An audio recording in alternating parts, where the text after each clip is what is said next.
ስሜ ተማሪ ህዳሴ ዘመኑ እባላለሁ።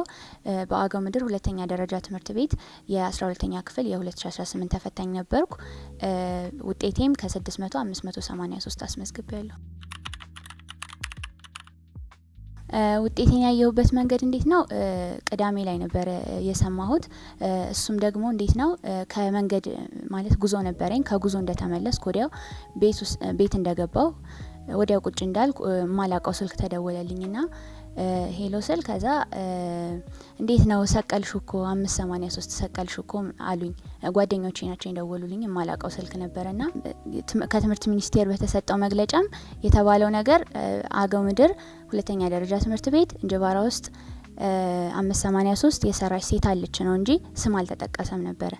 ስለዚህ ስሜ እስካልተጠቀሰ እርግጠኛ ለመሆን በጣም ከባድ ነበረ። ግን አብዛኛው ሰው እና ሚዲያዎች አምነውበት ነበረ ሲያዘዋውሩት የነበረውና ትንሽ ደግሞ ትልልቅ ሚዲያዎች ሲያዘዋውሩ ሳይ ትንሽ እምነቴን እየጨመርኩ መጣው ማለት ነው። በጣም ደስተኛ ነበርኩ። ሲቀጥል ደግሞ ደንግጬም ነበረ። በለቅሶ የታጀበ ስሜት ነበረኝ እና ከቤተሰቦቼ ጋር በደንብ አጣጥመናል የነበረውን ጊዜ ማለት ነው። ለስኬቴ ምስጢሩ ነው ብዬ የማስበው ነገር አንደኛ በአመት ውስጥ ላደርጋቸው ያሰብኳቸውን ነገሮች ወደ ወራት፣ ወደ ሳምንታት፣ ወደ ቀናት እየከፋፈልኩ በማስቀመጥና ያለኝን ጊዜ ደግሞ ከቨር ማድረግ ካለብኝ ነገር ጋር በማጣጣም እና በየቀኑ ምን ያክል ባነብ ነው ለዛ ስኬት የሚያደርሰኝ የሚለውን ወደ ትንንሽ ስራዎች በመከፋፈል ስለምሰራ ነው ብዬ አስባለሁ። ከዛ ሁለተኛ ደግሞ ከቤተሰቦች የሚሰጠኝ ድጋፍ ከትምህርት ቤቱ ማህበረሰብ የሚሰጠኝ ድጋፍ በጣም ከፍተኛ ነበረ። ከእንጅባራ ዩኒቨርሲቲ በተደጋጋሚ የተለያዩ ኮርሶችን ይሰጣናል። በተግባር የተማርናቸውን ነገሮች በተግባር እንድናይ የበለጠ ድጋፍ ያደርግልናል። እነዛ በስቴም ፕሮግራም በተደጋጋሚ ትምህርቶችን ወስጃለሁ። እነዛም የተሻለ ደረጃ ላይ እንድደርስ አግዘውኛል ብዬ አስባለሁ። በመጀመሪያ የዛሬ 2 አመት አካባቢ 10ኛ ክፍል ክረምት ላይ ነበርና የዛ አመት የትምህርት ውጤት በተለቀቀበት ጊዜ ከፍተኛ ውጤት ተሰርቶ ነበር እኛ ትምህርት ቤት እና ያን ካየው በኋላ በደንብ ሞራል ሆነኝ። በዛ ላይ ደግሞ ሴት ነበረች አናፍቃዱ ትባላለች እና 548 ነበር የሰራችው። ያን ካየው በኋላ ሞራል ሆነኝ በደንብ ማለት ነው። ስለዚህ ያን ካየው በኋላ 570 ብዬ ጽፌ እስካሁን ድረስ ትራሴ ላይ ያለ ካልጋይ ትራሴ ያስቀመጥኩት ነበረ። ግን ደግሞ ያን ካስቀመጥኩ በኋላ ልክ እሱን እንደ አላማ እንጂ በየቀኑ እሱን እያሰብኩ ግን መጨነቅ አልፈለኩም። የቻልኩትን ማክሲመም የሆነን የኔን ችሎታ ለማሳረፍ ነው የነበረኝ በየቀኑ የማደርጋቸው ነገሮች ማለት ነው። እና ውጤቱም 570 ብዬ ነው የጻፍኩት። እውነት ለመናገር 583 እንደዛ ከፍተኛ አልጠበቅኩም ነበር። ግን ጥሩ ነገር እንደሚሆን ተስፋ አረግ ነበር። ቢያንስ 500 ቤት ምናምን እጠብቅ ነበር። ትምህርቴን በማይጋፋ መልኩ በቤት ውስጥ ያሉ ስራዎችንም በደንብ እንድለምድ፣ በተለይ ደግሞ እናቴ ለዛ አስተዋጽኦ ታደርጋለች።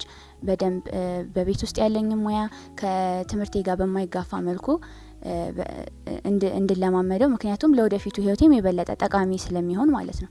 ስለዚህ እነሱ በቻሉት መንገድ የትምህርቴን ሰዓት ማንበብ በፈለኩበት ሰዓት ማንበብ፣ ስራ ደግሞ መስራት ባለብኝ ሰዓት ስራ እንድሰራ። ስለዚህ ምንም አይነት ጫና አልነበረውም። በደስተኝነት ነበረ እነዛን ስራዎችን ማከናወነው ማለት ነው።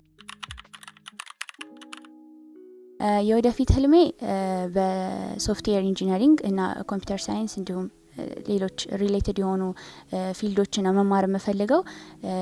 እነሱን ደግሞ መማር የፈለኩበት ምክንያት አንደኛ ኢንተረስቴ ናቸው። በተደጋጋሚ ከአየር መንገድም ኢትዮጵያን አቪዬሽን ዩኒቨርሲቲ የሰጠን ኮርሶች አሉ። እንዲሁም በራሴ ደግሞ ከዛም በፊት ኢንተረስቴ ስለነበረ ኦንላይን ኮርሶችን ወስጃለሁ በእነዚህ ፊልዶች ማለት ነው። እና ያን ሳይ አቅሜም እንዲሁም ደግሞ ፍላጎቴም ያለው እነዛ ፊልዶች ላይ ነው። ስለዚህ በእነሱ ፊልዶች የበለጠ በመስራት ሀገሬን በቴክኖሎጂ ከፍ ማድረግ ነው ፍላጎቴ። እንደ ሮል ሞዴል ማያቸው ቤተሰቦቼ ነው። ምክንያቱም አንደኛ በትምህርቱ ዓለምም በደንብ የሄዱ ሰዎች ናቸው።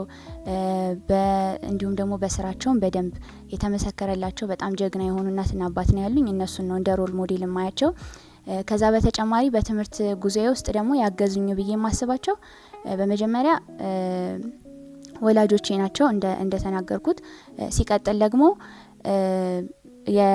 የትምህርት ቤቱ ማህበረሰብ ከላይ ከርዕሰ መምህራን ጀምሮ ሙሉ የትምህርት ቤቱ ማህበረሰብ በጣም ድጋፍ ያደርግልን ነበረ። ከዛም ቀጥሎ ደግሞ የእንጅባራ ዩኒቨርሲቲ በስቴም ፕሮግራሞች በደንብ እንድንታገዝ አድርጎናል። እንዲሁም ደግሞ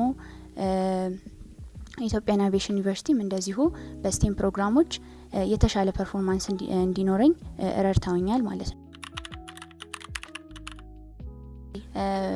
አንደኛ ቢያደርጉ ብዬ የማስበው በተለይ ደግሞ ሴቶች ሲሆኑ በተለይ ሴቶች ሲሆኑ ደግሞ ማድረግ ያለባቸው አንደኛ የሚገጥማቸው ቻሌንጆች ይኖራሉ፣ ግልጽ ነው።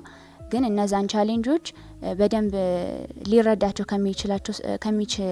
ከሚችሉ ሰዎች ጋር በመነጋገር በግልጽ በመነጋገር እንዲሁም በዛ መንገድ ያለፉ ብዙ ሰዎች አሉ። ከቤተሰቦቻቸው ጋር ሊሆን ይችላል ወይም ሌሎች ከሚቀርቧቸው ሰዎች ጋር በመነጋገር ያን ችግር ለመፍታት መሞከር ነው። እንዲሁም ደግሞ ጠንካራ መሆን ነው። ችግሮች እንደሚፈጠሩ ይታወቃል፣ ግን ችግሩ ላይ ሳይሆን መፍትሄዎቹ ላይ ለማተኮር መሞከር ነው ብዬ ነው ማስበው። ሌላ እኔም በዚህ መንገዱ የረዳኝ ከቤተሰቦቼ ጋር ቅርብ ሆኜ ማውራቴ ነው ብዬ ነው ማስበው ማለት ነው። ስለዚህ የምመክራቸው ምንድነው ኢንተረስታቸውን በደንብ መለየትና እንዴት ቢያነቡ ግልጽ ሊሆንላቸው እንደሚችል መረዳት ነው ያለባቸው ብዬ ነው ማስበው።